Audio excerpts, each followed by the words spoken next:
چنانچہ میں آپ کو ایک عجیب واقعہ سناتا ہوں۔ ایک انگریز عورت تھی جو ریٹائرڈ لائف گزار رہی تھی، یعنی 65 کی ایج کی تھی۔ وہ ایک مرتبہ اپنی گاڑی پر دوسرے شہر جا رہی تھی تو اس کی گاڑی کا ٹائر پنکچر ہو گیا۔ اس نے گاڑی کو ایک طرف سڑک کے پل کیا، باہر نکل کے دیکھا تو ٹائر پنکچر تھا۔ اب وہ عورت ذات تھی، اس کے اندر تو اتنی طاقت نہیں تھی کہ وہ بڑی گاڑی کا ٹائر خود بدل سکے۔ ٹائر ہلانا جلانا ہی اس کے لیے مشکل تھا، اور گاڑی بڑی 4x4 تھی۔ چنانچہ وہ کھڑی ہو گئی کنارے پہ سڑک کے، اور دوسری جو کاریں گزر رہی تھیں ان کو اس نے ہاتھ سے روکنا چاہا تاکہ کوئی اس کی مدد کر سکے، مگر ہائی وے ایسا تھا کہ تیز گاڑیاں آ رہی تھیں اور جا رہی تھیں اور کوئی رکنے کو تیار ہی نہیں تھا۔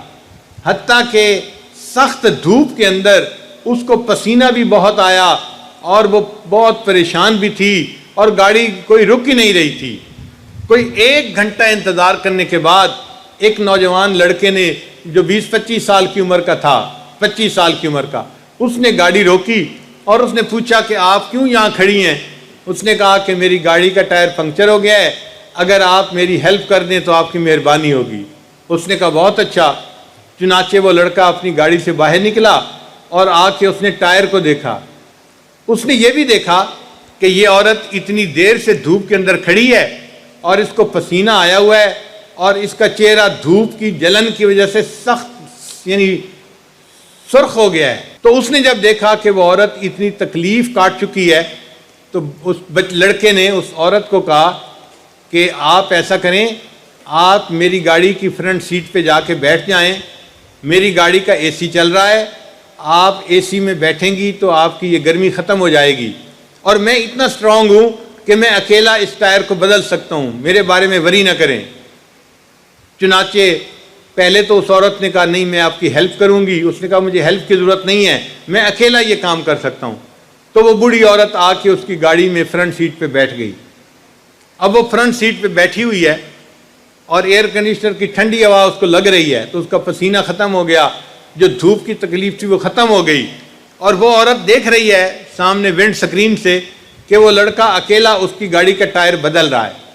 وہ بڑی حیران تھی، یہ کتنا اچھا نوجوان ہے کہ جو اکیلا اتنا وزنی ٹائر اٹھا رہا ہے اور اس کو یہ تبدیل کر رہا ہے۔ اس نے دل میں سوچا کہ میں اس لڑکے کو ٹائر تبدیل کرنے پر $500 انعام دے دوں گی۔ چنانچہ جب لڑکے نے ٹائر تبدیل کر دیا، اس نے آ کے بتایا کہ اس کو کہ بڑی اماں میں نے ٹائر بدل دیا ہے، اب آپ اپنی گاڑی چلا کے جا سکتی ہیں۔ عورت نے اپنی جیب سے $500 نکالے اور اس کو دیے کہ اچھا یہ میری طرف سے تم انعام کے طور پہ لے لوں۔ اس لڑکے نے جواب دیا کہ نہیں میں انعام نہیں لوں گا۔ اس نے کہا کیوں؟ لڑکے نے جواب دیا It is objective of my life to help others. It is objective of my life to help others. When I help someone, I feel happy. تو جب لڑکے نے یہ کہا تو اس بوڑھی عورت کے دل و دماغ میں یہ جو سینٹینس تھا یہ لکھا گیا۔ اب وہ اپنی گاڑی چلا کے اپنے گھر کی طرف جا رہی ہے اور اس فکرے کو بار بار وہ ریپیٹ کر رہی ہے کہ اس بچے نے کتنی اچھی بات کی۔ It is objective of my life to help others. When I help someone, I feel happy.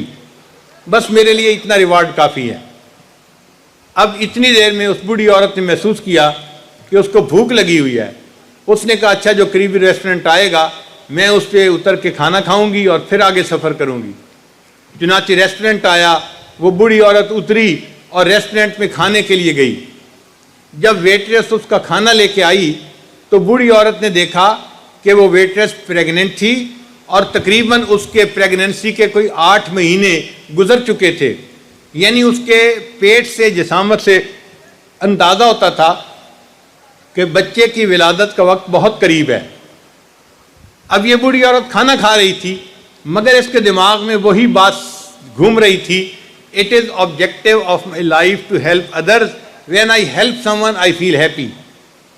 اب جب اس نے اس ویٹریس کو کہا کہ میرے لیے پیپسی لاؤ، میرے لیے فلاں لاؤ، اور وہ لڑکی اس پریگننسی کی حالت میں کام کر رہی تھی، تو اس کے ذہن میں خیال گیا کہ میں ریٹائرڈ لائف گزار رہی ہوں، میرے بینک اکاؤنٹ میں کئی لاکھ ڈالر موجود ہیں جو مجھے ملے تھے ریٹائرمنٹ کے، اور یہ لڑکی اس حالت میں بھی مزدوری کرنے پہ، کام کرنے پہ مجبور ہے، تو اس کا مطلب ہے کہ اس کے فائنینشیل حالات اچھے نہیں ہیں، ورنہ تو اس کو گھر میں آرام کرنا چاہیے تھا اس حال میں۔ چنانچہ وہ ویٹریس جب نیکسٹ ٹائم آئی تو اس نے اس سے پوچھا کہ تم چھٹی کیوں نہیں کر لیتی، تمہاری پریگنینسی کا وقت قریب ہے۔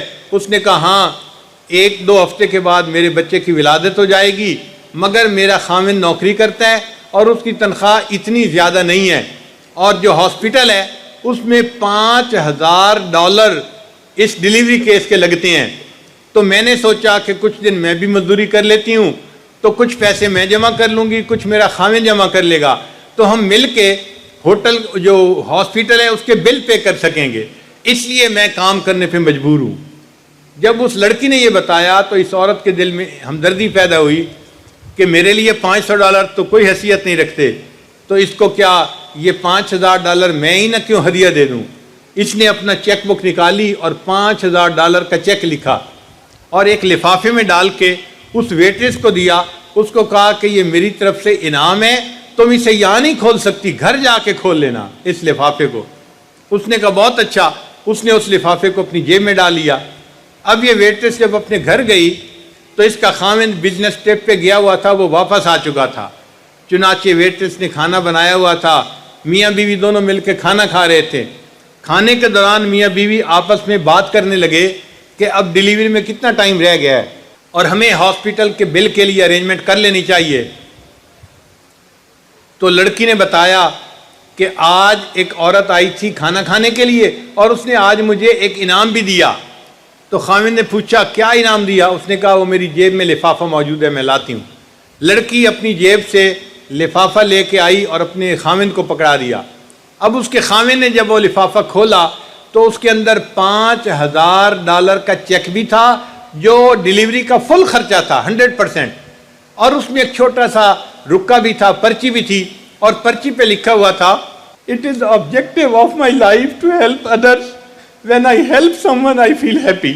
یہ وہی بوڑھی عورت تھی کہ جس کے ٹائر کو اس نوجوان نے بدلا تھا، اور اس نوجوان کی بیوی کو اس بوڑھی عورت نے $5000 کا چیک انعام میں دیا تھا۔ What goes around comes around۔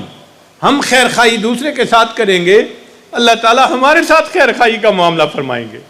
ہم ایمان والے ہیں، کلمہ پڑھنے والے ہیں، ہمیں اللہ نے دنیا میں وسائل دیے ہیں، دنیا کے اندر طاقت دی ہے، صحت دی ہے، نعمتیں دی ہیں، ہم کیوں نہیں دل میں یہ عہد کرتے کہ ہم معاشرے کا ایک ایسا فرد بن کر رہیں گے جس کے دل میں سب کا درد ہوگا، ہم ہر ایک کے لیے تڑپیں، ہر پریشان حال بندے کی پریشانی کو اپنی پریشانی کے سمجھے۔ نبی علیہ السلام نے ارشاد فرمایا جو مومن دوسرے بھائی کی پریشانی کو دور کرنے میں لگا رہتا ہے، اللہ تعالیٰ اتنی دیر اس بندے کی حاجت براری میں لگا رہتا ہے۔ تو بھائی اپنی زندگی کی ترتیب کو ریوائز کرنے کی ضرورت ہے۔ ہم ایسے رہیں کہ جہاں ہوں ہم دوسروں کو گڈز ڈیلیور کر رہے ہوں، دوسروں کو بھلائی دے رہے ہوں، اچھائی دے رہے ہوں، ہر بندہ کہہ رہا ہو یہ کتنا اچھا انسان ہے، اس کا وجود تو ہمارے لیے باعث رحمت ہے۔ اور آج حالت یہ ہے جہاں ہم رہتے ہیں لوگ سمجھتے ہیں کہ یہ بندہ تو ہمارے لیے باعث زحمت ہے۔ تو اس نقطے کو ہٹا دیجئے اور اللہ کے بندوں کے لیے زحمت کی بجائے رحمت بن جائیے۔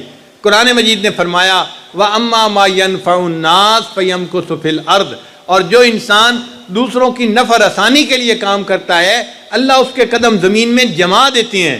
قدم زمین میں جمانے کا کیا معنی؟ اس کو رزق بھی اچھا دیتے ہیں، عزت بھی دیتے ہیں، تبھی تو قدم جمتے ہیں، ودن تو قدم ہوا میں ہوتے ہیں۔ تو اللہ تعالیٰ ہمارے قدم جمائیں گے اگر ہم دوسروں کے کام آئیں گے۔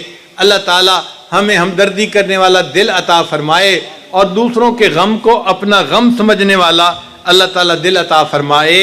وآخر دعوانا ان الحمد للہ رب العالمین۔